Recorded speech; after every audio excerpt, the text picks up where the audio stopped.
Good morning. My name is Kristen Kopp and I am the school counselor at Ridge Elementary School. Today we will be reviewing the Longwood Central School District's plan of implementing the New York State Dignity for All Students Act, also known as DASA. First, let's review the items we will be going over today. The Dignity for All Students Act's basics, the full scope of DASA. We will review the current and updated implications. We will define bullying and the various forms and effects of bullying. We will review bully prevention and response, the protocols for reporting bullying, harassment, and discrimination, and who's who. We're going to review the staff members assigned to your buildings so that way you know who to go to if you have to make a report. Here's some historical information about DASA. DASA took effect in July 2012. Any incidents related to harassment and discrimination are to be addressed by amendments in the school district's code of conduct. Instruction in civility, citizenship, character education by expanding concepts of tolerance, respect for others, and dignity.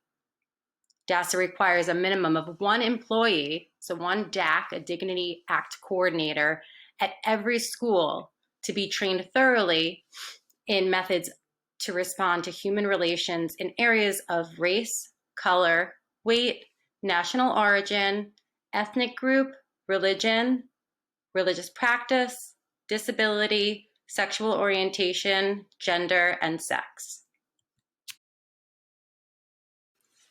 DASA Basics.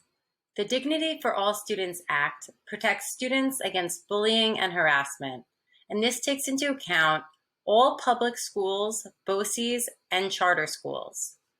DASA applies to incidents on school property, so that's within the school buildings, athletic fields, playgrounds, parking lots, and the school buses. It also applies to public school functions such as extracurricular activities and or social events outside of the school hours. DASA includes all activities occurring in and out of school hours that impacts a student's academic and social emotional success.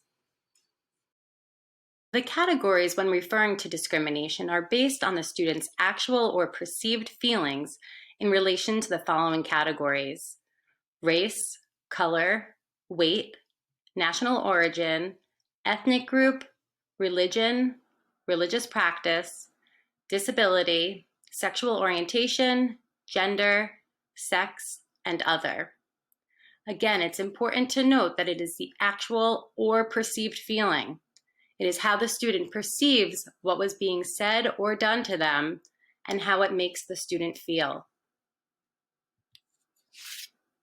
So harassment is defined by the conduct, verbal threats, intimidation, or abuse that reasonably causes or would reasonably be expected to cause a student to fear for their physical safety or personal safety based on the list we just reviewed.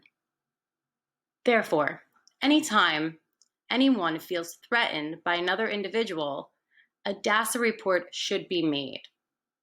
So, no student shall be subjected to harassment, discrimination, or bullying by employees or students.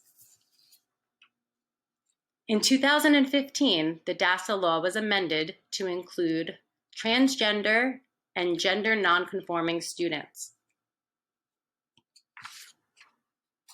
Here we have additional language that was added to the DASA Act: assigned sex at birth, size gender, gender expression, gender identity, gender nonconforming, transgender, and transition. How we define bullying.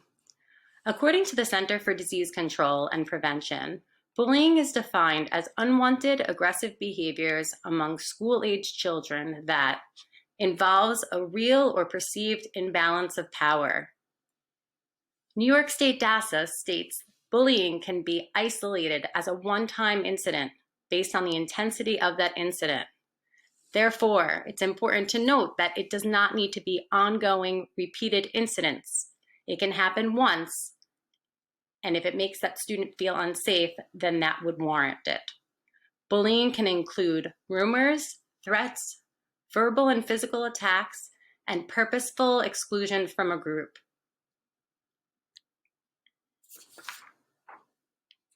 We have both direct and indirect bullying. Direct bullying is aggressive behaviors directly communicated to a targeted student. So we have incidents such as pushing, shoving, verbal taunting, messages on a cell phone or through social media. And then we have indirect bullying, which would be aggressive behaviors not directly communicated to that targeted student. Bullying behavior. We have different types of bullying behavior. We have physical, which is the use of physical force, such as but not limited to hitting, shoving, kicking, or using threatening gestures. We have verbal, which would be oral or written communication, name calling, verbal threats, or even graffiti. Relational would be behaviors designed to harm the reputation and relationships of a targeted student, such as spreading rumors or posting images on social media, or even social isolation from peers. And last, we have damage of property. So that would be stealing or destruction of one's property. Cyberbullying. Cyberbullying is the sending or forwarding of harmful or threatening texts or emails. Posting photos of other personal information online without the individual's consent. Pretending to be someone else to trick or humiliate the target. Create a group or social network page to target or exclude a certain individual. And lastly, to trick an individual maybe into disclosing personal information that can later be used or shared with others to be used against that targeted individual. Bully prevention and response. So how do we prevent bullying? Research suggests a comprehensive, systematic approach from kindergarten to graduation, using social and emotional learning, character education, PBIS, data collection to focus on improving school climate, student behavior and achievement, ongoing professional development to assist personnel in helping our students. And if we continue to do these things, we will see improvements. So what is Longwood Central School District doing? Longwood is already engaging in PBIS, the Leader in Me, ongoing character education programs, SWIS, which is our data collection program, and complying with the Dasa laws. Many of the schools have social emotional activities provided by mental health staff as well as the teachers that are incorporating it into students' lessons daily.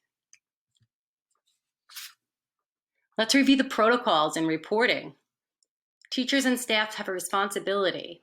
If you believe you have observed a bullying incident or an incident has been reported to you, we are responsible to complete a referral form and speak with an administrator. Administrators will review, investigate, and adhere to the code of conduct. Administrator will consult with the DAC, which is the Dignity Act coordinator within the building, and counseling is provided for all parties involved.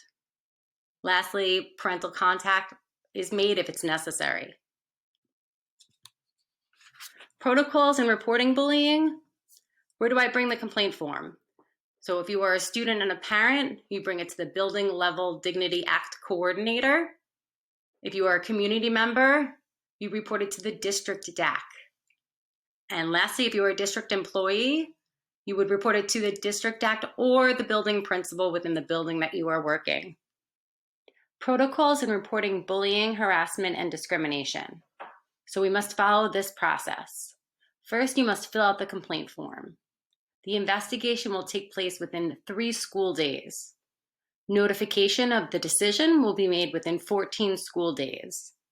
The person reporting, the reporter will receive a copy of the completed reports, and note that all names may be redacted in these copies.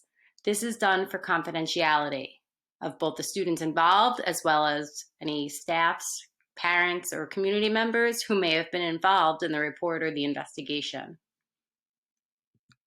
Dignity Act coordinators, also known as the DACs. Here we have a list of all of the Dignity Act coordinators within each building in Longwood School District. Please make note of your Dignity Act coordinator so that way you know who to go to if you ever have a concern and need to report anything that you have seen or heard. Thank you so much for taking the time to meet with me today, and I look forward to hearing from you guys soon.